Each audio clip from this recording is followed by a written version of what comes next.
Assalomu alaykum ustozlar. Sizlarga bugun onlayn CSB'ni berishni o'rgatib o'taman. Metodik yordami bosamiz. Bizda ikkita narsa chiqib keladi. Bu mavjud ishlar va berilgan ishlar. Biz mavjud ishlarni bosamiz. Bizda shu ekran kelib chiqadi. Bundan biz bosamiz. Fanni tanlaymiz. Birinchi navbatda fan bu matematika, algebra, geometriya, matematika, tarbiya. Biz matematikani tanlaymiz. Sinfimizni tanlaymiz. Sinfimiz 5 bo'lgani uchun 5-sinfni tanlaymiz. Ish turiga BSB va CSB kelib chiqadi. Bizga CSB kerak. CSBni olamiz.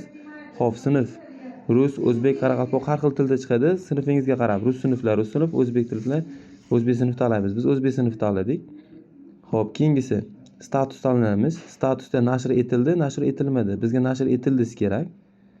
Keyingisi hisobot davrida 4-chorak turibdi. Bizga 4-chorak emas, 2-chorakni olib, 4-chorakni o'chirib qo'yamiz. Shunda bizda asosiy ekranda ikkita CSB chiqib keladi. Ikkinchi CSB demo va matematika 5-sinf demo. Bizga matematika 5-sinf demo kerakligi uchun shuni berish tugmasini bossak, ekranda shu narsa kelib chiqadi. Bu yerdan maktab tanlaymiz. Maktabda 33-chi umumiy o'rta ta'lim maktabi. Parallel sinflarda bu bizda 5-sinf tanlaymiz va sinfga kelganda o'sha beradigan sinfingiz, masalan 5A, 5B, 5D va 5V. Biz o'zbek tilini tanladik, 5A ni yoki 5B ni. Masalan 5B ga beradigan bo'lsam, 5B ni tanladim. Va bizda berish tugmasi bor. Berish tugmasini bossak, bizda kelib chiqadi. Men oldin berganligim uchun menda xatolik beryapti. Shuning uchun sizlarda xatolik chiqmaydi. Berish tugmasini bossanglar beriladi.